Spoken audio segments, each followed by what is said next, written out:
This is the last tip, number 266 in the chapter on selling the job.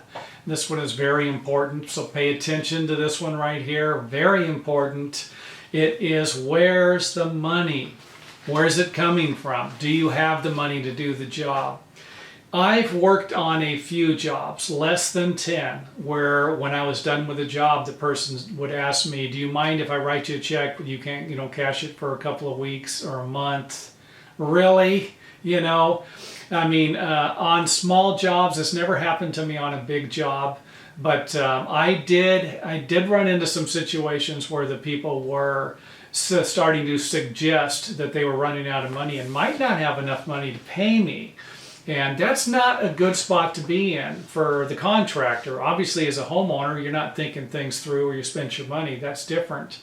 I worked on one job, did a room addition, and the owner got a loan and then started to buy some new stuff. I want to say even bought a boat. Not an expensive boat, maybe something for about $4,000. And I'm thinking to myself, wait a minute here. Is that my boat? And towards the end of the job, they started to hint and say, we didn't budget our money. And so I said, I don't really care. I says, I'll stop the job now if you can't pay me. I said, there's no motivation for me to finish the job. And I said, really, I would like to have my last 10% of the job, because I was afraid. I said, I'd like to have it paid to me before I actually finished the job. And we had some big problems there, created a lot of problems. And now, when I asked the question in the beginning, this is going to provide me with two things. It's going to provide me with a general idea that they have the money and I'm going to get paid.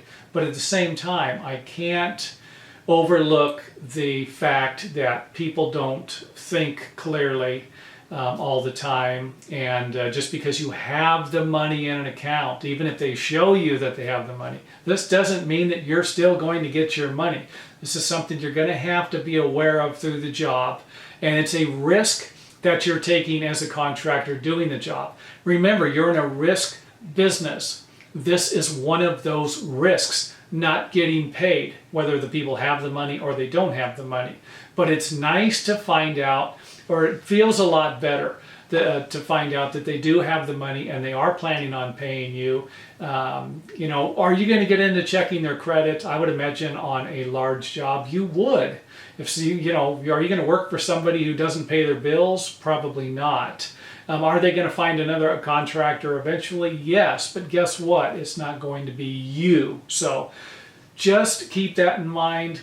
This was always something that I brought to the table when I signed a job. Is this going to be a problem depending on the size of the job? If I went over to someone's house and did a home repair and it was $500 or $600, and I didn't get paid, then I could probably eat this, or they would pay me eventually, kind of a thing, or make payments to me. Never happened. I never had to deal with that type of. I never had that type of a problem. But most people, when they hire you, they are planning on paying you. You are going to run into some people who, it's just their nature to try and manipulate you, trying to get something for nothing.